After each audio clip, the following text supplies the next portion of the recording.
Hi guys, నేను Ganesh. Welcome to GWD tech channel. ఇక ఈరోజు ఈ వీడియో చూసుకున్నట్లయితే ఒక టాపిక్ గురించి మాట్లాడదామని చెప్పేసి అనుకుంటున్నాను. ఏదైతే ఒక ఫోటో డిస్ప్లే అవుతుంది స్క్రీన్ మీద, ఒక 10 సెకండ్స్ ఆ ఫోటో చూడండి. దాని తర్వాత మీరు ఆ ఫోటో గురించి ఏమనుకుంటారా అని చెప్పేసి మీరు కామెంట్లో రాయండి. తెలుసుకుందాం ఎవరు ఏమనుకుంటున్నారు అనేది.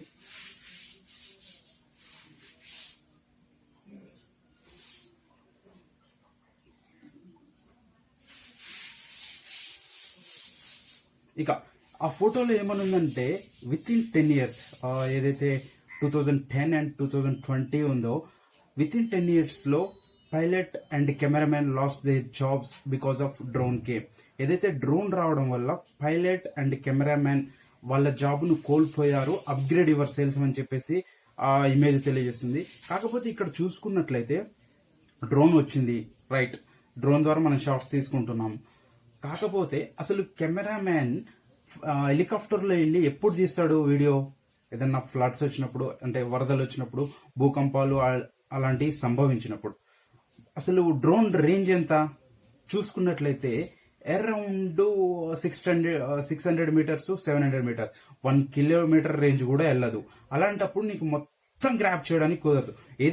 డ్రోన్ వాడట్లేరని కాదు, ఏదైతే డ్రోన్ వాడుతున్నారో నార్మల్ డ్రోన్స్, అవి వరదలు వచ్చినప్పుడు ఏదైతే షార్ట్స్ కోసం వాడుతున్నారు. కానీ ఏదైతే మన రక్షణ శాఖ దగ్గర ఉన్నటువంటి డ్రోన్స్, యుఎస్ఏ దగ్గర ఉన్న డ్రోన్స్ అవి వేరు. సెల్ఫ్ ఆపరేటెడ్ డ్రోన్స్ అవి చాలా దూరం కూడా వెళ్ళగలుగుతాయి, శాటిలైట్ తో కమ్యూనికేట్ అయ్యి. కానీ మనం వాడే డ్రోన్స్ ఏవైతున్నాయో అవి 1 కిలోమీటర్ కూడా వెళ్ళవు. అలాంటప్పుడు నీకు రేంజే లేదు. ఇప్పుడు ఏదైతే ఆ పైలట్ ఉన్నాడో, ఆ పైలట్ హెలికాప్టర్ ఎప్పుడు రెంట్కి తీసుకుంటారు? ఓన్లీ ఫ్లడ్స్ వచ్చినప్పుడు, భూకంపాలు వచ్చినప్పుడు మాత్రమే. సో ఆ పైలట్ జాబ్కి డోకానే లేదు. ఎందుకంటే పర్టికులర్ టైం అది ఎప్పుడు అవుతుందని చెప్పలేము. చాలా రేర్ కేసెస్, భూకంపాలు, వరదలు వచ్చినప్పుడు మాత్రమే. ఇక కెమెరామ్యాన్ విషయాన్ని చూసుకున్నట్లయితే, ఇప్పుడు డ్రోన్స్ ఎవరు ఆపరేట్ చేస్తున్నారు? అవి సెల్ఫ్ ఆపరేటెడ్ డ్రోన్స్ కావు, ఎవరో ఒకరు ఆపరేట్ చేయాలి. కంపల్సరీ కెమెరామ్యాన్సే. ఇప్పుడు రీసెంట్ గా చూసుకున్నట్లయితే మనం పెళ్లిలో చూసుకున్నా, ఎక్కడ చూసుకున్నా సరే కెమెరామ్యాన్లే డ్రోన్లు ఆపరేట్ చేస్తారు. సో ఈ కెమెరామ్యానే కొంచెం అప్గ్రేడ్ చేసుకుంటే స్కిల్ ని, దీనికి డ్రోన్ ఆపరేటర్ వస్తారు. రీసెంట్ గా చూసుకున్నట్లయితే లాస్ట్ టైం ముంబైలో ఫ్లడ్స్ వచ్చినప్పుడు హెలికాప్టర్ లోనే షాట్స్ తీశారు, డ్రోన్స్ తోటి షాట్స్ తీయలేదు. తీసినా గానీ అవి ఎంత పర్టికులర్ రేంజ్ వరకే. ఎందుకంటే నీకు హెలికాప్టర్ అయితే ఎంత దూరమైనా ఫ్లై చేసి ఆ షాట్స్ ని తీయడం జరుగుతుంది.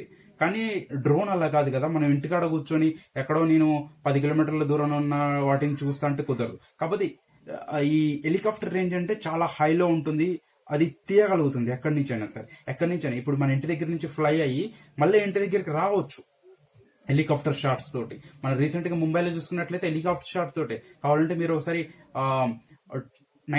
2019 ముంబై రెయిన్స్ అని చెప్పేసి ఒకసారి సెర్చ్ చేసి చూడండి, మీకు హెలికాప్టర్ షాట్సే వస్తాయి, డ్రోన్ షాట్స్ లేనే లేవు. ఇంకా చూసుకున్నట్లయితే స్టాచ్యూ ఆఫ్ యూనిటీ, ఏదైతే రీసెంట్ గా మనకు ఇండియాలో statue of unity highest statue కట్టడం జరిగిందో, దాని దగ్గర ఒక సంబంధించినటువంటి హెలికాప్టర్ కి సంబంధించిన వ్యూ ఉంటుంది. ఒకవేళ మీరు అక్కడ డ్రోన్ కి సంబంధించిన వ్యూ పెట్టారనుకో, ఎవరు చూస్తారు? మనం ఫీల్ అవ్వగలుగుతామా? అక్కడ హెలికాప్టర్ వ్యూ మాత్రమే పెట్టారు. ఎందుకంటే మనం ఆ స్టాచ్యూ హైలో ఉంది కాబట్టి దాని సరౌండింగ్స్ చుట్టూ మొత్తం చూడడానికి, అక్కడ ఉన్నటువంటి సర్దార్ డ్యామ్ చూడడానికి ఆ వ్యూ బాగుంటుందని. నీకు డ్రోన్ ద్వారా వెళ్తే ఆ వ్యూ నీకు వస్తుంది, కానీ నువ్వు ఫీల్ అవ్వగలుగుతావా? అవ్వలేము. దీంట్లో ఫ్యాక్ట్ చెక్ అని చెప్పేసి ఒక చేద్దామని చెప్పేసి అనిపించింది ఈ వీడియోలో. మీకు ఏమనిపిస్తుంది? అసలు ఇది రియల్ గా మనం కంపల్సరీ అప్గ్రేడ్ చేయాల్సిందే స్కిల్స్. ఎందుకంటే ఇప్పుడు రీసెంట్ గా ఒక కంపెనీ గురించి తెలుసుకుందాం. ఏంటంటే కొడక్ కంపెనీ మనకు ఒక పాస్ట్ 20 years బ్యాక్ చాలా పెద్ద కంపెనీ, ఫేమస్ కంపెనీ. ఏంటంటే రీల్స్ సప్లై చేసేది. అప్పుడు రీల్స్ లో ఎక్కువగా ఫోటోలు తీసేవారు కాబట్టి రీల్స్ మ్యానుఫ్యాక్చర్ చేశారు వాళ్ళు.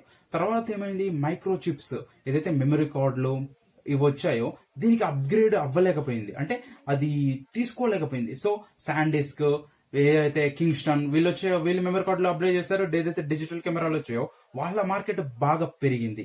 చూసుకున్నట్లయితే కొడక్కి ఇప్పుడు మార్కెట్ ఉంది. ఏది? టీవీలు, డిజిటల్ సంబంధించినటువంటి ప్రింటర్స్ అవి బిల్డ్ చేస్తుంది. కాకపోతే ఏదైతే వాళ్ళకి ఆల్రెడీ బిల్డ్ అయి ఉన్న మార్కెట్ ఉందో అది కోల్పోయింది. కంపల్సరీ అప్గ్రేడ్ అవ్వాల్సిందే.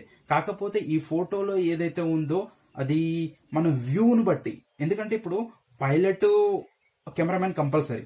కాకపోతే ఆ కెమెరా ఇప్పుడు ఏదైతే వీళ్ళు వాడుతున్నారో ఆ కెమెరా కంటే అప్గ్రేడెడ్ కెమెరానే ఉంటుంది కంపల్సరీ. ఏదైతే వీళ్ళు ఫోటోలో చూపించారో ఆ కెమెరా ఉండదు. ఈ వీడియో చేయాలనిపించింది ఈ ఫోటో చూడగానే. Hope you guys like this video. Please share and subscribe and comment your opinion on this photo.